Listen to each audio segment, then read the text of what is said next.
Hello, this is the Demographics Decoded podcast with me, demographer Simon Küstenmacher. And me, Michael Yardney, property and wealth creation expert. And this is the podcast where we unveil the trends shaping our futures. Now, today we're going to be diving into a topic that really just gets discussed with the urgency I believe it deserves. Why we can't keep separating our housing policy from the immigration policy if we want a proper housing market. Look, imagine inviting thousands of people to a party, forgetting to organise enough food, chairs or bathrooms. That's essentially what Australia is doing by ramping up its migration while failing to plan for the housing or the infrastructure to support it. So the conversation I'm having with Simon today around our housing crisis, for many other people, they talk about interest rates or investors or planning delays.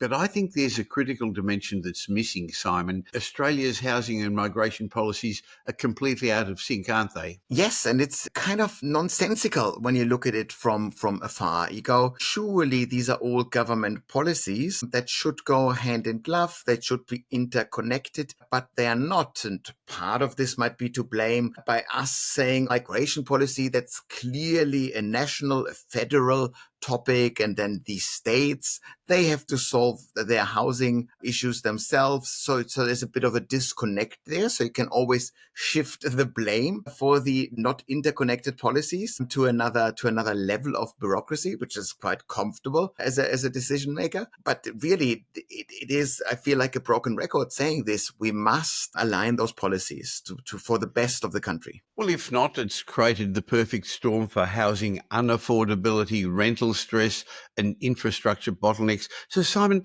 let's start by putting it into context. Let's set the context for the discussion. What's been happening to immigration and to housing starts? So since the pandemic, we of course saw this massive intake of migration. So we saw this spur. Net overseas migration in 23-24 was 446,000 people. So just under 500,000 people that you add into the country just in 1 year. You know, it's roughly Canberra or thereabouts. What we add to the country, that is a lot of people. And you can of course excuse this in a sense by saying that overall the net migration figures did not change all that much since the pandemic, if we take the pandemic years into account as well. And because this is when we saw negative migration out of the country.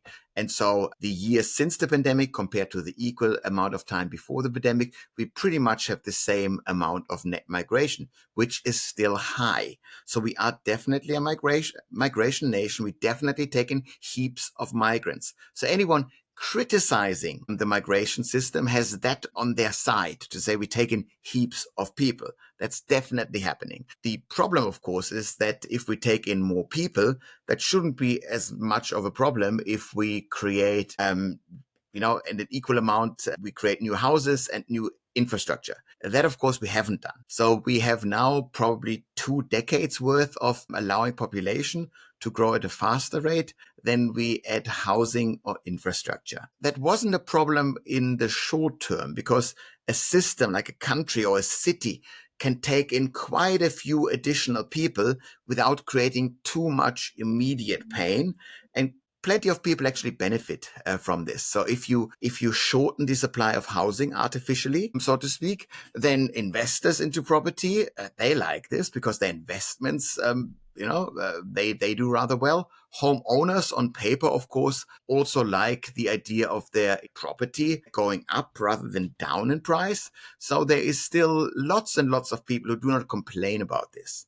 The people who increasingly complain more and more about this are, of course, people that are being priced out of the housing market as it becomes more expensive. And these are overwhelmingly young people and overwhelmingly low-income earners. And politically speaking, without being too cynical here, these are 2 groups that you can rather comfortably ignore for quite a long time. From a political perspective, because their vote doesn't count. Absolutely. Yeah. As opposed to, as people perspective, of course, we should pay attention to them.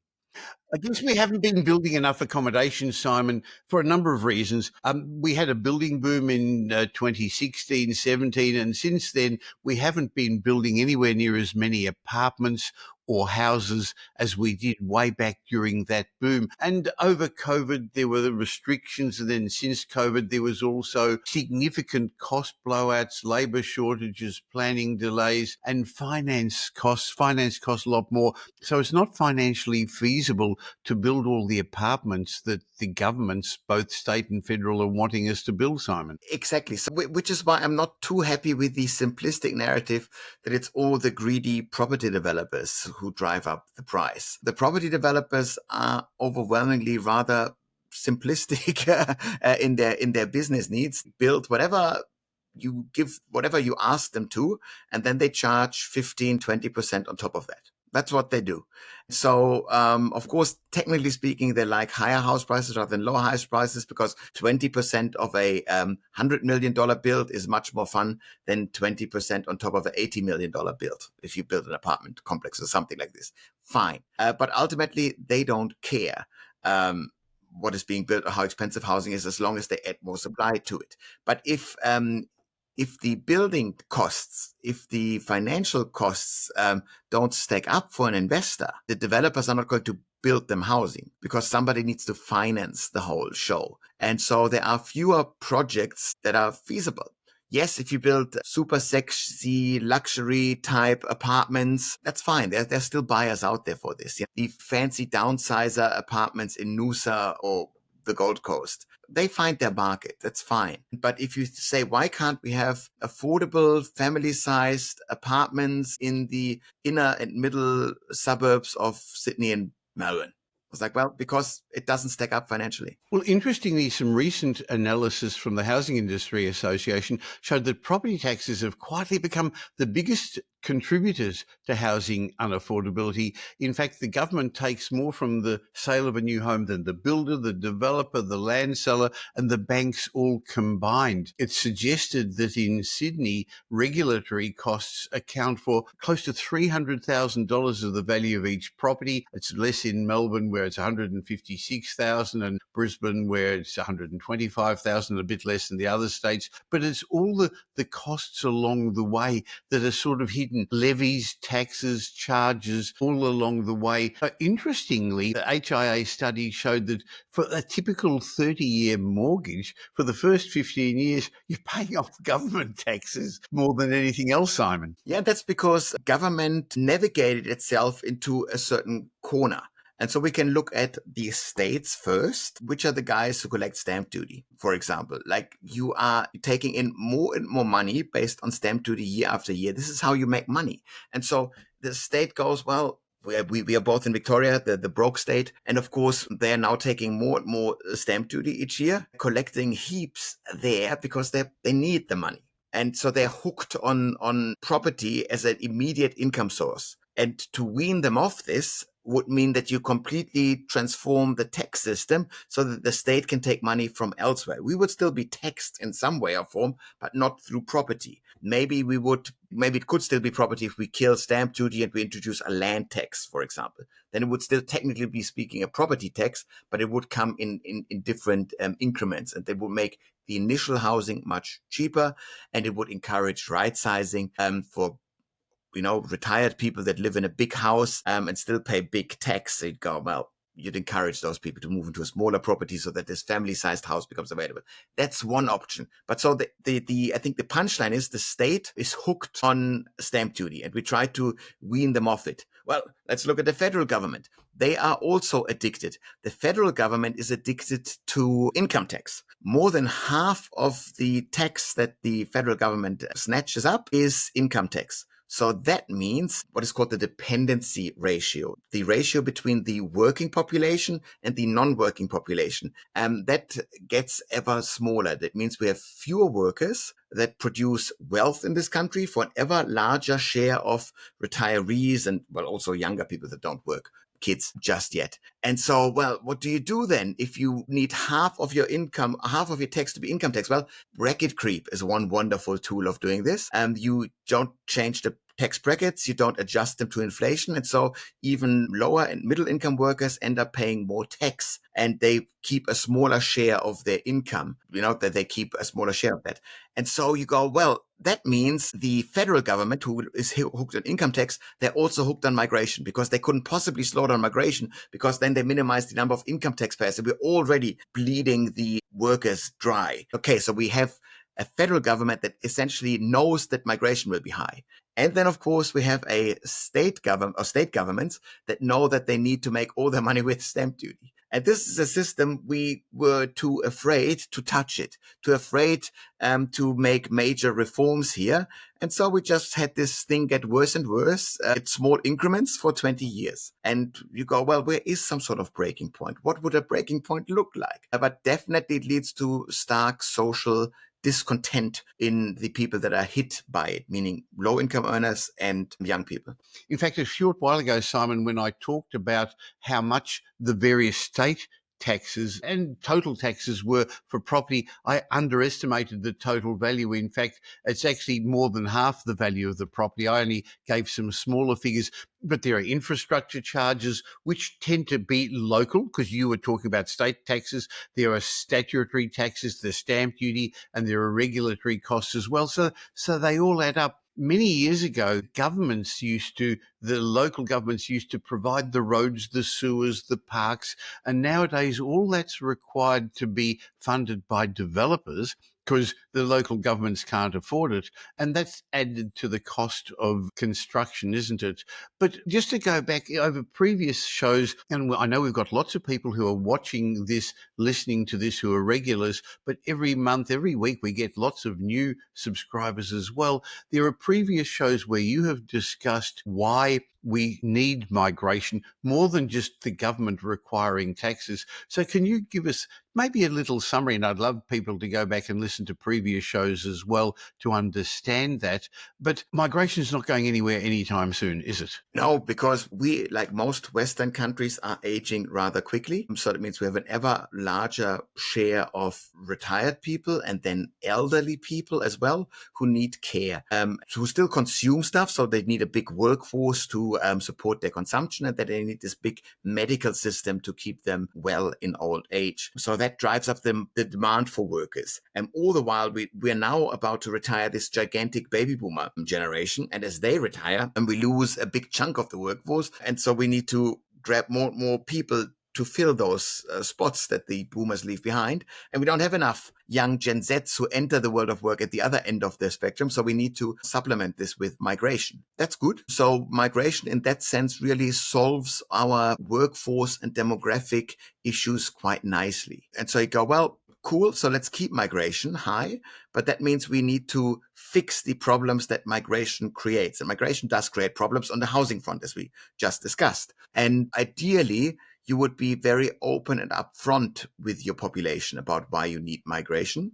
And then you need to have a plan for this. And you would preempt the standard criticisms about migration. Migrants don't integrate into society. Well, what you would then do is you would double down on the English language test, for example, at the visa level. So you would then soften that blow quite significantly. You could also further invest into English language education for your migrants, which is dirt cheap, by the way. So this is a very powerful and cheap way to integrate this. Of course, also, if you have international students who then turn into migrants because you hand them a visa, they already had, before they become residents here, they had 4 years in the country, where they already started to learn the Australian ways and so forth. So that could also help the integration progress. Yeah, but that's the quick gist why I don't think migration will go away anytime soon. Well, similarly, the government was re-elected on the policy of a big Australia. So you're right, it's not going away. So what kind of housing demand is being created by the current migration patterns? And are we actually building the right homes in the right places for them? Yeah, so the migrants that we take in are almost exclusively 18 to 39 years of age. They're overwhelmingly single and maybe coupled up already, meaning partnered up, but most certainly not families, at least on that scale. So we need relatively small households, small dwellings for those households. So also half of the migrants are international students, meaning they initially move close to where the unis are. And in Australia, the universities are near the city centers of our big cities. We don't have a decentralized university system, meaning where you have small university towns in maybe driving distance to a big town. That is not really the case.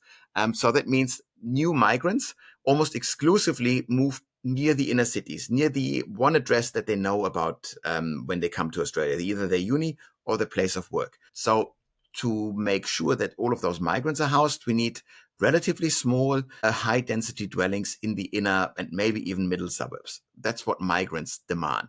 That is still not the main game in the housing market, because who currently occupies quite a large chunk of the of the smaller, high density dwellings in the inner suburbs are the millennials who now make babies and do so for the next 12 years. And as they start their families, they move to the urban fringe because that's where the family sized housing is available. So you need heaps of family sized housing. 3-4 bedrooms is what those young families demand. And you need the new migrant stock housing in the inner city. So the inner city easily will want to densify, will want to go up, will want to look a bit more like New York. And all the while, we look for the fastest way to house this big millennial cohort. The fastest way of building housing remains bulldozing land on the outskirts of town and build a 3 and 4 bedroom dwelling on top. It's also the cheaper way than building in around the universities and high-rise towers that involve cranes and unions. Now, in previous chats, you've spoken about the planning system for our housing being outdated. In your view, what's the biggest barrier stopping us matching housing supply with population? One big barrier, particularly in Melbourne and New South Wales, or Victoria and New South Wales, Sydney and Melbourne's states, is a bit of a fight between local government and state governments. So the state can want all the housing it wants, but then the local government gets to decide whether any particular project is approved or not approved, or whether it's delayed or not delayed, so to speak. And local governments, systemically speaking, are disincentivized to allow new housing. Look at a standard middle ring suburb in Melbourne, family size 3 and 4 bedroom houses, and somebody wants to build a big block of units or wants to bulldoze a house and build 4 townhouses on top of something. The neighbors don't like it because they say the character of the street is maybe at risk. They say maybe traffic congestion is feared. And so they put their complaint towards the elected local official and they say, we voted you in, we don't want this. And so the elected official is very much incentivized to say, well, let's not do something that my constituents, my residents don't want. And so they block development. And then the development needs to go elsewhere. And so the development goes to the urban fringe where there are no neighbors to complain about. And we have these middle suburbs unchanged for decades. And that is now slowly changing as the states grab power away from local government areas. But that has been, traditionally speaking, a massive planning problem. If you talk to developers, they will have further complaints. They will say things like, well, we put a finished project to the relevant authorities and it takes forever for them to say yay or nay. It's just the application process takes forever. Quite frankly, in this day of age, should be a matter of hours rather than months or years. Because ultimately what you're doing is you have to be honest, outrageously long list of local regulations and requirements. It's cumbersome. It sits in many different legislations and many different levels, but ultimately it's just data. It's just data about what is okay and what isn't okay. And it is utterly thinkable that any kind of project by an AI is being checked. Do you tick these 498 different requirements? And then it tells you what it fits and what it doesn't fit. And then you can instantly react as a planning bureau. You do not need to have the authority say yay or nay 12 times and constantly push things out, because this ensures that developers have very, very long holding costs on an unutilized piece of land. And the holding costs, guess who these are being handballed to at the end? Sure. So if you were to redesign Australia's housing and migration strategy, let's say you can start from scratch and you've got an opportunity, because I know part of what you and the demographics group do is advise policymakers as well as industry. But if you could integrate a policy, what would it look like? Well, I'd want to very much link the national migration levels with a national housing target. And the national housing target, this is the more radical plan that I have, would be taking a book out of the Reserve Bank of Australia's, a page out of the RBA's book. So the RBA has the inflation target. So if the inflation rate is below or above that, we need to intervene with the interest rates. And we could have this. We could say we want to ensure that housing in Australia costs no more than, let's say, 6 times the median annual income. And by now, Sydney sits at 11, 12, Melbourne at about 10. And so this would means until we hit this ratio, we would only be allowed to set policies that drive house prices down rather than up. Once we have house prices at 5 times the median annual income, we could drive them up again if we wanted to. But so this would set a policy goal, and would also, because these aren't quick fixes, this would allow property investors, homeowners, that would allow them transparency in their decision making about when to sell, when to buy. I think that would be rather a bold thing. Will this come true? Absolutely not. Of course not. I'm sitting here smirking, Simon, because 2/3 of Australians own a home, and they're not going to vote in a party that would do that, or they would very quickly vote out a party. But when you actually have a look at how many property investments politicians own, and they own their own home, I understand the importance of affordability, but one way is to actually bring down the cost of what's already there, or the other is to make it more affordable in other ways, which I think is probably more realistic. Of course, one of the challenges is the short political cycles we've got, haven't we? When on the other hand, you're talking about things that are long-term strategic processes. Absolutely. If you wanted to make housing cheaper, for example, you would do this over decades. So to say we drive a housing affordability ratio from about 10 times in Melbourne to 7, that would easily take 3 to 4 decades. So it would be a very, very slow moving process. But ultimately, you need to be elected every couple of years as a politician. So you're constantly campaigning. And it's very, very easy for one party to, even if you were, let's say,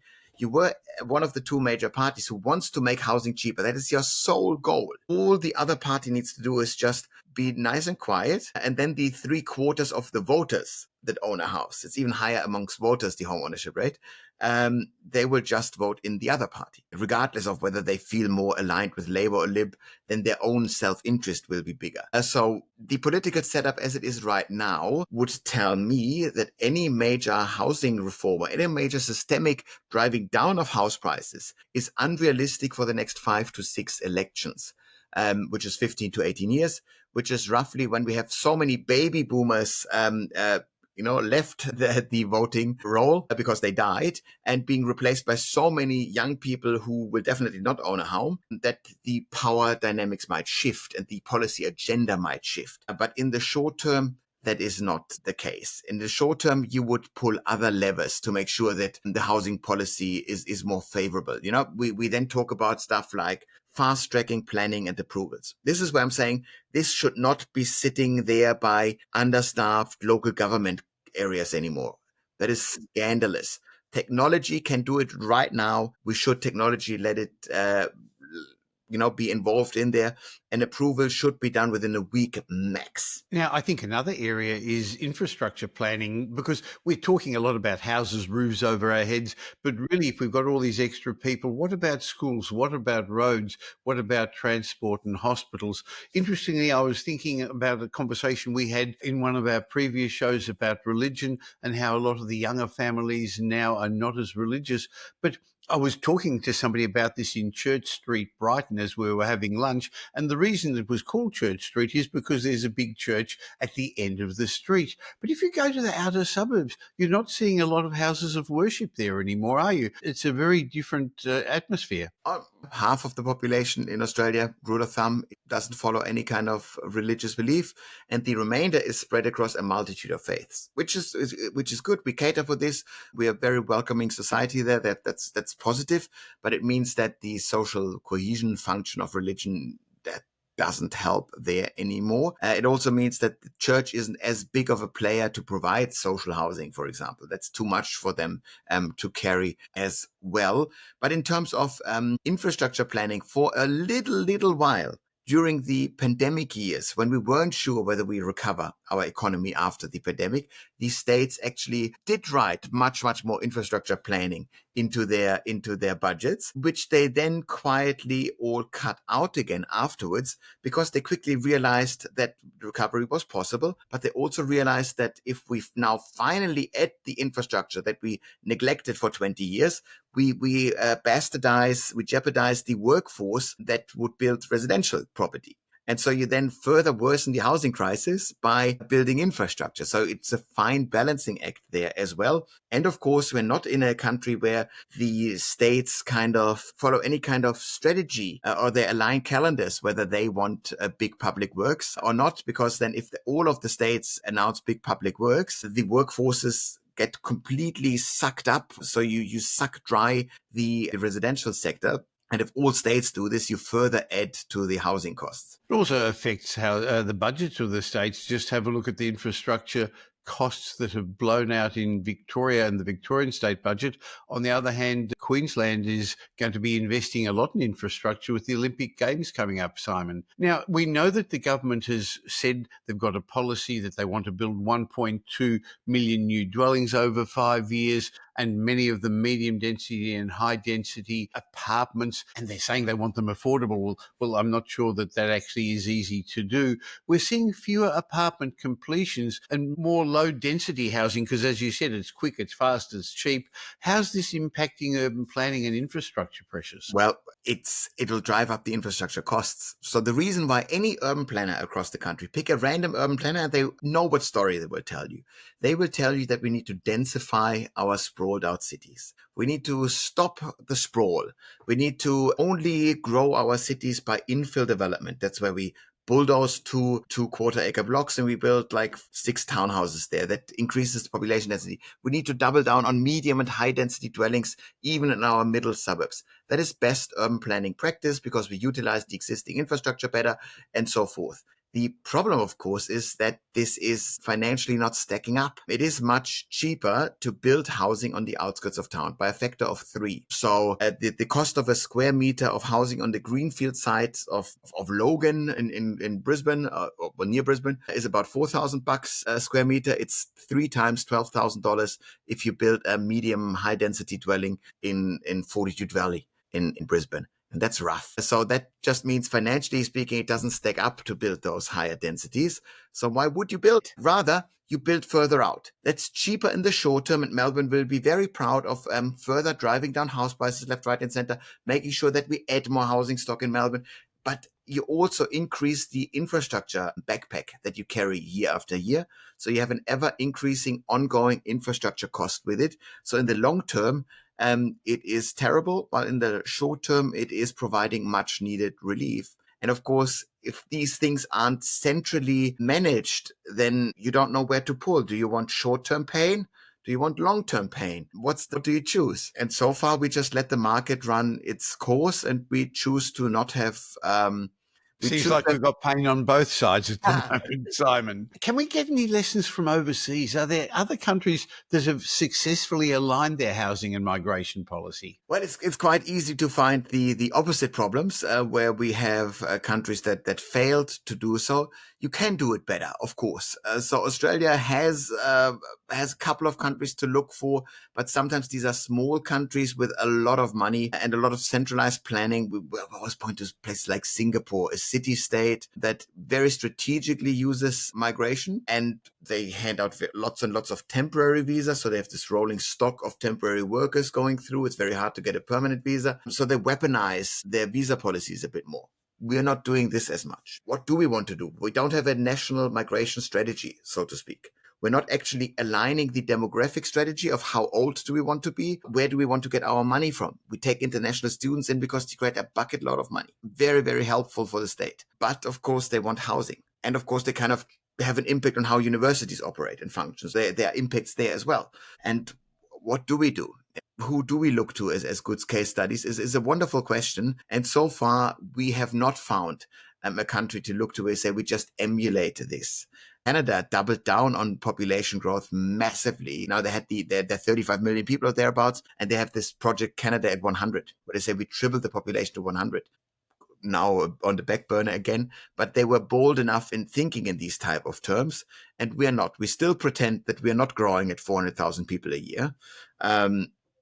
Because we are afraid to actually say it and then say we need to plan for Australia that is twice the size within the next 75 years. Well, I know you spend a lot of time advising companies, industries and policymakers. If people would like to get your advice on this, not just on immigration or housing, but on demographics, how do you help the clients that you work with at the demographics group? Well, so we always first have a chat with clients and then understand their pain points. And then we try to very much show them what their world looks like through the demographic lens, through the demographic perspective, because there's always a demographic story. Whatever your business, whatever your local government area goes through, there is a demographic element that we can forecast pretty precisely for, let's say, the next 10 years.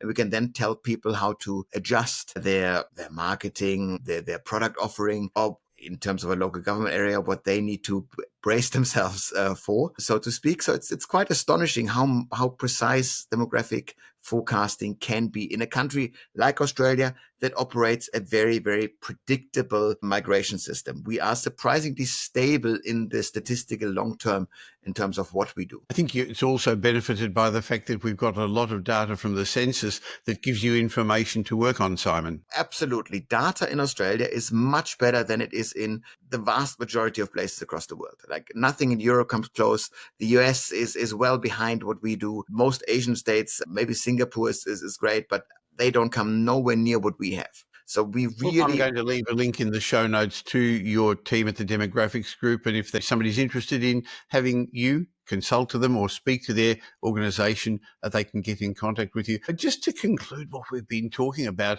I think it's a very important topic because there are some long-term risks if we don't fix this housing migration disconnect. Separating the two policies, as you say, is creating policy problems. I mean, we're getting a larger percentage of Australians who are going to never be able to afford to buy a property. And that in some ways creates an underclass of renters. And this isn't right.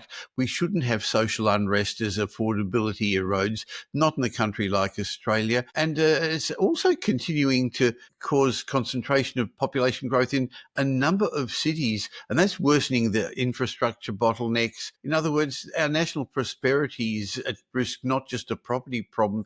Simon, if there was one thing you wished every policymaker understood about this, about linking people and places, what message would you give them? the obvious story is to understand that any kind of policy that you change has impacts across all different types of policies. And therefore, to run a policy in isolation is madness. So if we go up with migration, if we open the migration tab, this must immediately trigger an increase in infrastructure spending. If we don't have a mechanism to allow this, we will create easy excuses for using migrants as scapegoats, which is terrible for social cohesion in this country. It also ensures that we don't build the stuff that we need. So I want these things. It's a simple, in computing terms, it's a simple what if statement. If you do this, then that must happen. And we must find ways to tax this as well, obviously, but you cannot change this without creating some sort of pain. And I want policymakers to be bold enough to stand in front of the Australian people and tell, sometimes it must be a majority of the people, to say there will be pain ahead for you.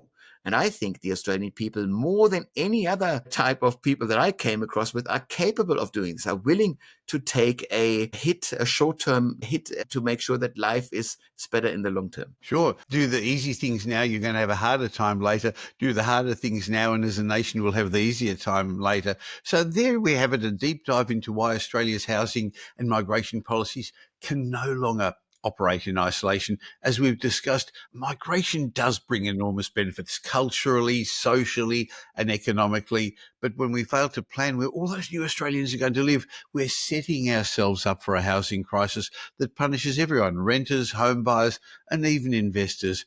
So this isn't about blaming migrants or cutting intakes. It's about having a joint national strategy that recognises the obvious. If you grow the population, you've got to increase housing supply and infrastructure and services to match. Unfortunately, our current systems seem to be reactive, aren't they, Simon? Fragmented, politically short-sighted. So I hope some policymakers, and I know a number of politicians listen to our regular show. If you are new to this podcast, please subscribe on whichever podcast channel you're watching this on. It's on video on YouTube and Spotify, audio and on the other podcast channels. And go back and have a listen to some of our previous shows as well. By the way, if you got some benefit from it, tell somebody else who you think is going to benefit from understanding what the future holds. And let's stop thinking about housing as migration as two separate issues. They're two parts of the same national challenge. And Simon, if we get it right, the rewards are going to flow, aren't they? I think so. I think there is nothing holding Australia back in any kind of major structural way. We still have a continent worth of minerals underneath us. We can do heaps of agriculture in this land. We are a wonderful tourist destination, and we would even be ripe for the, let's call it small scale diversification of our economy. There should be much, much more growth and wealth creation in Australia's future, but we must play our cards right. And so far, just only being stuck in this housing crisis is holding this innovation power back in the country. And so I'd say solve this, and ultimately we will unlock more wealth and prosperity in this country. Well, Simon, I look forward to catching up with you next week for our Demographics Decoded podcast. And I'll see you next week, Michael. This Demographics Decoded podcast has been brought to you by Metropole Property Strategists. We provide a complete range of services to help our clients safely create intergenerational wealth through strategic property and wealth advice. If you're looking to buy an investment property or your next home, why not have a discovery chat with one of our wealth strategists? Just go to metropole.com.au and explore your options. You'll find we're much more than just another buyer's agent. We provide a complete range of services, including property advisory, wealth advisory, home buying, buyer's agency, property management, renovations, and development management services. The team at Metropole will help you with frameworks that I've fine-tuned over 5 decades, and we've been helping clients with for well over 25 years. We're big enough to tip the scales in your favour, but still small enough to care. In between these Demographics Decoded shows, you can follow me on social media, and I suggest you also follow Simon Kirstenmacher. You'll find him regularly posting on all social media platforms. And thanks for spending the last little while with Simon and me. I hope you got some benefit from the show, and if you did, and you know somebody who may also benefit, please tell them about Demographics Decoded. There's a share button on every podcast app. I hope you're going to be doing them a favour, and you're definitely going to be doing us a favour, helping us in our quest to make as many people as possible aware of the demographic changes that are going to be shaping their future. And of course, if you don't currently subscribe, we'd love you to. And of course, any of the information that we've been sharing with you is general information because we don't know your specific circumstances.